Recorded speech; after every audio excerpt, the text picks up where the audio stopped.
Many of us as young children dreamt of having a time machine. Imagine if you could go back in time. Where would you want to go? Which period in history?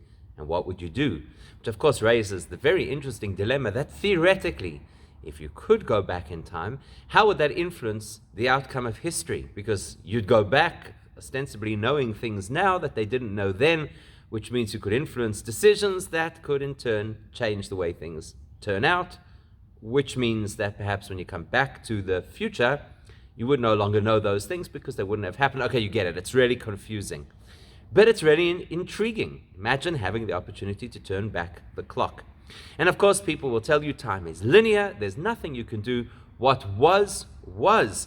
And the past is just for the records. There's no way of changing the past. Although that's not entirely true. We as Jewish people believe that God is beyond time. That means to say that it's possible for Hashem to reach back in time and to adjust something in such a way that even though it happened in the past, and you and I don't have the power to change the past, Hashem can recalibrate and reinform the past based on decisions we make now. Now, this is a fascinating concept. It's the concept called teshuvah. Because if you talk about ordinary interactions between people, so let's say that there were two friends and then those friends had a fallout.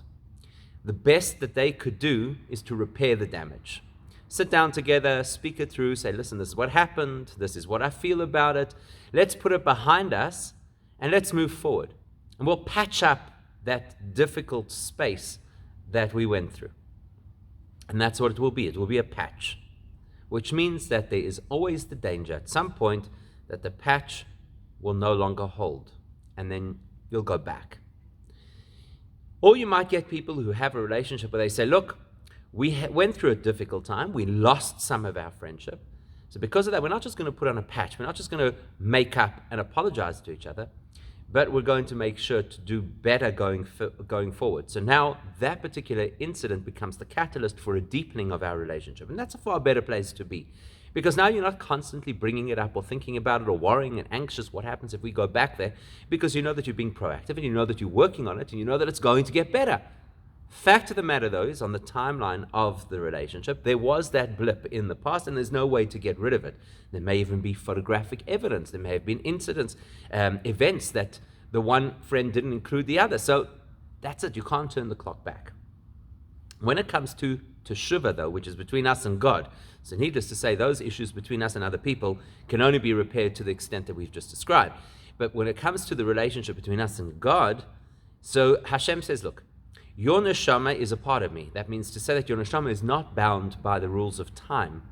So if you return, if you reconnect with me, if you reorient yourself in such a way that you are no longer living just plain reality of your conscious self, but you're in touch with your neshama self, well, your neshama self was beyond and is beyond time. That means to say that you get in touch with a part of yourself. Now listen closely, because this is an incredible point.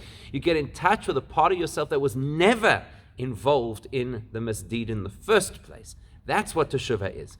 So it's not just turning the clock back, because that's not really something that we're capable of doing as humans, even though Hashem is capable of doing it. But you can take yourself back to a state where there was no opportunity, no vulnerability, no openness to being corrupted in the first place. So you're not so much turning the clock back as you're turning yourself back to your pristine, unblemished, untouchable essence. That's what teshuvah really wants to achieve.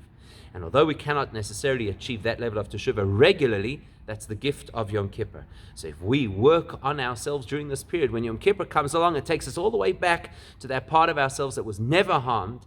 And then it's not just that we wipe the slate clean, we discover the slate was never dirtied in the first place.